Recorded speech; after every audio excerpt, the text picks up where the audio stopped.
আজকের ভিডিওতে রায়মাটির প্রশ্নবিচিত্রা 2025 সালের সপ্তম শ্রেণীর ভূগোল বিষয়ে প্রথম পরীক্ষায় মূল্যায়নের যে 4 নম্বর প্রশ্নপত্রটি রয়েছে অর্থাৎ বাঁকুড়া জেলা school and Haldibari high school HS এই বিদ্যালয়ের সমস্ত প্রশ্নের উত্তরগুলি করব। তার আগে তোমরা কেউ যদি আমার চ্যানেলে নতুন হয়ে থাকো তাহলে চ্যানেলটি অবশ্যই সাবস্ক্রাইব করে নেবে। প্রথমে একে আছে সঠিক উত্তরটি বেছে নিয়ে লিখো। এক আছে কখন আমরা সূর্যের বেশি কাছে আসি, এটা হবে 4 জুলাই। এরপর 2 আছে পৃথিবীর তুলনায় সূর্য, এটা হবে 13 লক্ষ গুণ বড়।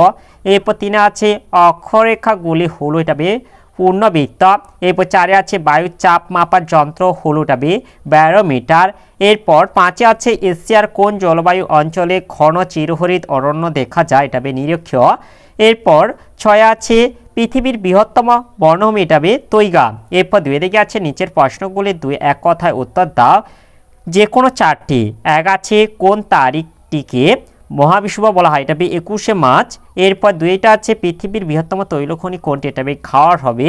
এরপর 3 আছে সমান বায়ুচাপ যুক্ত স্থানগুলি যে কাল্পনিক রেখা দ্বারা যুক্ত তাকে কি বলে, এটা হবে সমচাপ রেখা।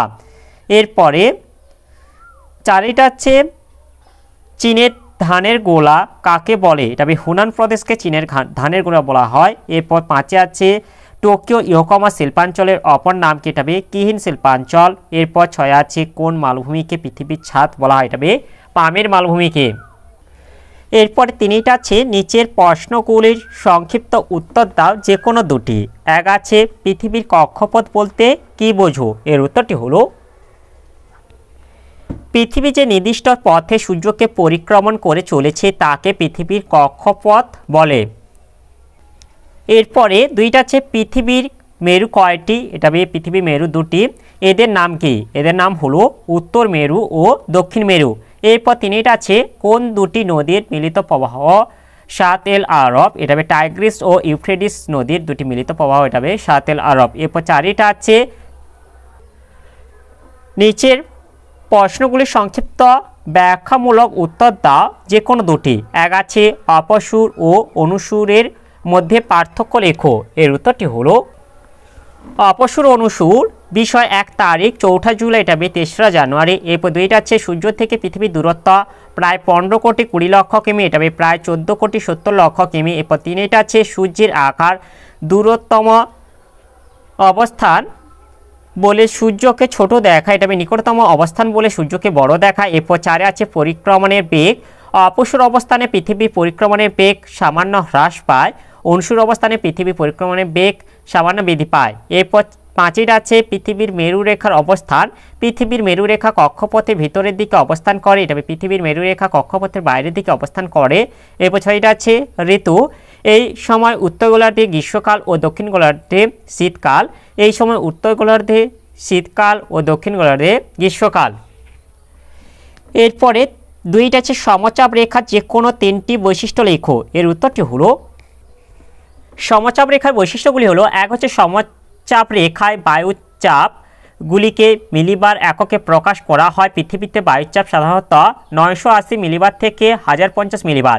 এরপর 2টা আছে সমচাপ রেখায় সাধারণত বায়ুচাপের পরিমাণগুলি সমুদ্রপৃষ্ঠে বায়ুচাপের হিসেবে দেখানো হয়। এরপর 3টি আছে সাধারণত স্থলভাগের উপর সমচাপ রেখাগুলি আঁকাবাঁকাভাবে বিস্তৃত এবং জলভাগের উপর প্রায় সমান্তরালে বিস্তৃত হয়, সমচাপ রেখাগুলি পরস্পর স্পর্শ বা অতিক্রম করে না।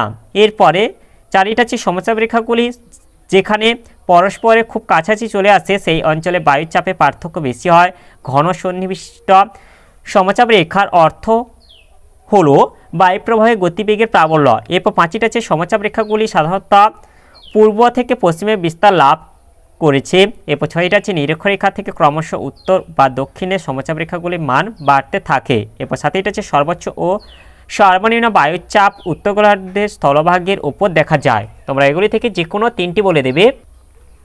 এরপরে 3টা আছে নিরক্ষরেখা থেকে মেরুর দিকে গেলে কি কি পরিবর্তন লক্ষ্য করা যায়, এর উত্তরটি হলো নিরক্ষরেখা থেকে মেরুর দিকে গেলে ক্রমশ কতকগুলি পরিবর্তন লক্ষ্য করা যায়, যথা এক হচ্ছে ক্ষেত্রফল হ্রাস, নিরক্ষীয় অঞ্চল থেকে যত মেরু অঞ্চলের দিকে যাওয়া যায় ততই পৃথিবীর ক্ষেত্রফল তথা মোট ভূখণ্ডের আয়তন কমতে থাকে। এবং 2টা আছে আবর্তন বেগ হ্রাস, গোলীয় পৃথিবীর নিরক্ষীয় অঞ্চলের পরিধি সর্বাধিক হওয়ার দরুন এখানে পৃথিবীর আবর্তন বেগ সবচেয়ে বেশি, কিন্তু যতই মেরুর দিকে যাওয়া যায় ততই আবর্তন বেগ হ্রাস পায়।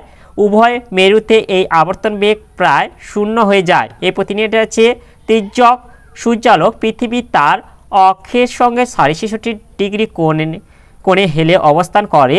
সূর্যকে প্রদক্ষিণ করায় নিরক্ষরেখা থেকে ক্রমশ মেরুর দিকে সূর্যালোক তির্যকভাবে পড়ে। এরপর চারিটা আছে তাপের ঘাটতি। নিরক্ষরেখা থেকে ক্রমশ মেরুর দিকে তির্যক সূর্যরশ্মির জন্য তাপের ঘাটতি লক্ষ্য করা যায়। এই কারণে উভয় মেরু অঞ্চলে হিমমণ্ডল সৃষ্টি হয়েছে। এরপর পাঁচটা আছে দিনরাত্রি সময়গত পরিবর্তন। নিরক্ষরেখা থেকে ক্রমশ মেরুর দিকে বছরের কিছু সময় দিনের পরিমাণ বেড়ে যায়, আবার কিছু সময় রাতের পরিমাণ বেড়ে যায়। এরপর ছয়টা আছে জীব বৈচিত্র্য ও মানবিক জীবনধারণের পরিবর্তন। নিরক্ষীয় অঞ্চলের তুলনার মেরুর দিকে তাপমাত্রা কমতে থাকে, যার ফলে উদ্ভিদের প্রকৃতিগত পরিবর্তন এবং মানুষের পোশাক পরিচ্ছদ পরিবর্তন লক্ষ্য করা যায়। এরপরে পাঁচটা আছে নিচের প্রশ্নগুলির উত্তর দাও যে কোনো দুটি। এক আছে দ্রাঘিমা রেখার 5টি বৈশিষ্ট্য লেখো। এর উত্তরটি হলো দ্রাঘিমা রেখার বৈশিষ্ট্যগুলি হলো, এক হচ্ছে বিস্তার। দ্রাঘিমা রেখাগুলি পৃথিবীকে উত্তর দক্ষিণে বেষ্টন করে আছে। দুই আকৃতি ও দৈর্ঘ্য। প্রত্যেকটি দ্রাঘিমা রেখা অর্ধবৃত্ত এবং দৈর্ঘ্য সমান। মান, দ্রাঘিমা রেখাগুলির মান মূলমধ্য রেখার পূর্ব ও পশ্চিমে ক্রমশ বৃদ্ধি পায়। দ্রাঘিমা রেখার সর্বনিম্ন মান 0 ডিগ্রি, দ্রাঘিমা রেখার সর্বোচ্চ মান 180 ডিগ্রি। এরপর চারিটা আছে কৌণিক যোগফল। প্রতিটি দ্রাঘিমার কৌণিক যোগফল 180। এরপরে পাঁচটা আছে প্রকৃতি। দ্রাঘিমা রেখাগুলি পরস্পর সমান্তরাল নয়, দুই মেরুবিন্দুতে এগুলি মিলিত হয়েছে। এরপর ছয়টা আছে অক্ষরেখার সঙ্গে সম্পর্ক। দ্রাঘিমা রেখাগুলি অক্ষরেখাগুলিকে সর্বদা লম্বভাবে ছেদ করে। এরপর সাথে এটা আছে স্থানীয় সময়ের সঙ্গে সম্পর্ক। একই দ্রাঘিমা রেখায় অবস্থিত প্রতিটি স্থানে একই স্থানীয় সময় হয়। এরপর আটটা আছে প্রধান রেখা। প্রধান দ্রাঘিমা রেখা হলো মূলমধ্য রেখা, এর মান 0 ডিগ্রি। এরপর নয়টা আছে জলবায়ুর সঙ্গে সম্পর্ক। একই দ্রাঘিমা রেখার উপর অবস্থিত বিভিন্ন স্থানের মধ্যে জলবায়ু পার্থক্য লক্ষ্য করা যায়। এরপরে দুইটা আছে এশিয়াকে চরম বৈশিষ্ট্যের মহাদেশ বলে কেন। এর উত্তরটি হলো পৃথিবীর বৃহত্তম মহাদেশ এশিয়া। এক সময় শিক্ষা দীক্ষা, শিল্প, ব্যবসা বাণিজ্য এই মহাদেশ পৃথিবী অন্য সমস্ত মহাদেশেরই পথপ্রদর্শক ছিল। মহাদেশটি ক্ষেত্রমান বিশাল হওয়ায় ভূপ্রকৃতির নদ নদী, জলবায়ু ও স্বাভাবিক উদ্ভিদ ইত্যাদি প্রাকৃতিক এবং সাংস্কৃতিক তথা অর্থনৈতিক পরিবেশের মধ্যে বৈচিত্র্য লক্ষ্য করা যায়। যেমন এক, অবস্থান। এশিয়া মহাদেশের অবস্থান ইউরোপ ও আফ্রিকা মহাদেশের পূর্ব দিকে। অক্ষাংশ ও দ্রাঘিমা অনুসারে এই মহাদেশ পশ্চিমে প্রায় 26 ডিগ্রি 04 মিনিট পূর্ব দ্রাঘিমা থেকে শুরু করে পূর্বে প্রায় 169 ডিগ্রি 40 মিনিট পশ্চিম দ্রাঘিমা এবং উত্তরে প্রায় 77 ডিগ্রি 43 মিনিট উত্তর অক্ষাংশ থেকে দক্ষিণে প্রায় 1 ডিগ্রি 16 মিনিট দক্ষিণ অক্ষাংশ পর্যন্ত বিস্তৃত। এরপর দুইটা আছে ভূপ্রাকৃতিক বৈচিত্র্য। এশিয়া মহাদেশের মধ্যভাগে পর্বতময় উচ্চ মালভূমি এবং উত্তর ও দক্ষিণে বিশাল সমভূমি অবস্থান করছে। ভূপ্রকৃতির অনুসারে এই মহাদেশকে 5টি ভাগে ভাগ করা হয়। পৃথিবীর উচ্চতম পর্বতশৃঙ্গ এভারেস্ট, নিম্নতম স্থলভাগ মরুসাগরের উপকূল ভাগ, বৃহত্তম সমভূমি সাইবেরিয়া, উচ্চতম মালভূমি পামির এবং বৃহত্তম গঙ্গা ব্রহ্মপুত্র বদ্বীপ সমভূমি এই মহাদেশে অবস্থিত। এরপর তিনটা আছে নদ নদী ও হ্রদের বৈচিত্র্য।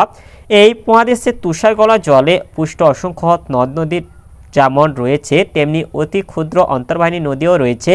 এই মহাদেশে উল্লেখযোগ্য নদীগুলি হলো Ob, Yenisei, Lena, Tigris, Euphrates, Ganga, Brahmaputra, Yangtze Kiang, Huang Ho, Sindhu, Mekong, Tarim ইত্যাদি। পৃথিবীর বৃহত্তম হ্রদ কাস্পিয়ান সাগর, গভীরতম হ্রদ বৈকাল এই মহাদেশে অবস্থিত।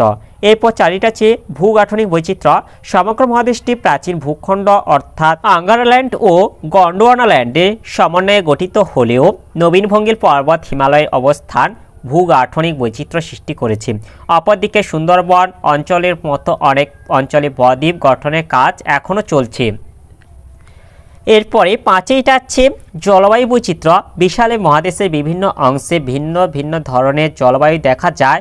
যেমন এই মহাদেশে উত্তরাংশে সারা বছর শীতকাল থাকলেও দক্ষিণাংশে সারা বছর গ্রীষ্মকাল বিরাজ করে। জলবায়ু বৈচিত্র্য অনুসারে সমগ্র মহাদেশটিকে 11টি জলবায়ু অঞ্চলে ভাগ করা যায়। পৃথিবীর অন্যতম উষ্ণতম স্থান ইসরায়েলের তিরাত জোভি, শীতলতম স্থান রাশিয়ার ভারখনক্স এবং সর্বাধিক বৃষ্টিবহুল স্থান চেরাপুঞ্জির মৌসিনরাম এই মহাদেশেই অবস্থিত।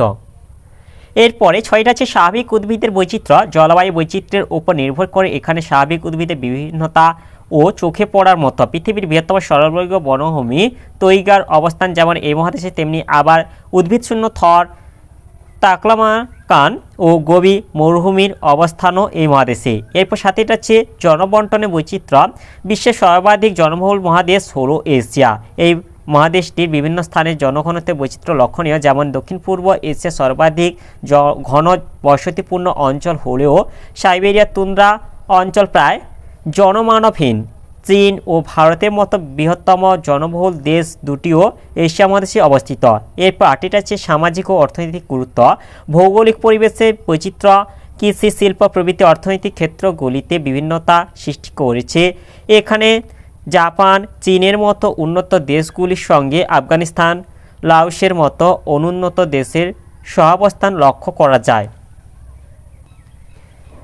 এরপরে তিনটা হচ্ছে পামির ও আর্মেনীয় গ্রন্থি থেকে বিভিন্ন দিকে প্রসারিত পর্বতমালাগুলির নাম লেখো। এর উত্তরটি হলো পামির গ্রন্থি থেকে পূর্ব দিকে হিমালয়, লাদাখ ও কারাকোরাম পর্বত, কারাকোরামের উত্তরে কুয়েনলুন ও আলতিনতাক, উত্তর পূর্ব দিকে আলতাই, খাঙ্গাই, আরও উত্তরে ইয়াবলোনয় ও স্তানোভয় পর্বত অবস্থিত। পামির গ্রন্থি থেকে পশ্চিম দিকে বিস্তৃত পর্বতগুলি হলো সুলেমান ও হিন্দুকুশ পর্বত। এরপর এটা হচ্ছে আর্মেনীয় গ্রন্থি। আর্মেনীয় গ্রন্থি থেকে পূর্ব দিকে এলব্রুজ, দক্ষিণ পূর্ব দিকে জাগ্রোস, পশ্চিম দিকে পন্টিক ও টরাস পর্বত অবস্থিত। এরপরে চারিটা হচ্ছে এশিয়ার দক্ষিণ দিকে প্রবাহিত নদীগুলির বৈশিষ্ট্য লেখো। এর উত্তরটি হলো এশিয়ার দক্ষিণ দিকে প্রবাহিত নদীগুলি হলো Ganga, Brahmaputra, Sindhu, Mekong, Menam, Tigris, Euphrates, Irrawaddy. এই নদীগুলির বৈশিষ্ট্য হলো এক, নদীগুলি বরফগলা ও বৃষ্টির জলে পুষ্ট। দুই, মৌসুমী জলবায়ু অঞ্চলের উপর দিয়ে প্রবাহিত হওয়ার জন্য অধিক বৃষ্টির ফলে বর্ষাকালে বন্যা হয়। তিন, পার্বত্য প্রবাহী নদীগুলিতে গভীর গিরিখাত এবং নদী মোহনায় বদ্বীপ সৃষ্টি হয়। চার, নদীগুলি বেশিরভাগ ক্ষেত্রে পূর্ববর্তী নদী। পাঁচ, নদী অববাহিকায় উর্বর সমভূমির সৃষ্টি হয়েছে। তাহলে আজকের ভিডিওতে আমরা সপ্তম শ্রেণীর ভূগোল বিষয় যে 4 নম্বর প্রশ্নপত্রটি ছিল তার সমাধান করলাম। আর তোমরা কেউ যদি আমার চ্যানেলটা এখনও সাবস্ক্রাইব করে রাখোনি তাহলে চ্যানেলটা অবশ্যই সাবস্ক্রাইব করে নেবে এবং ভিডিওটি ভালো লাগলে ভিডিওটিকে অবশ্যই লাইক, কমেন্ট ও শেয়ার করে দেবে।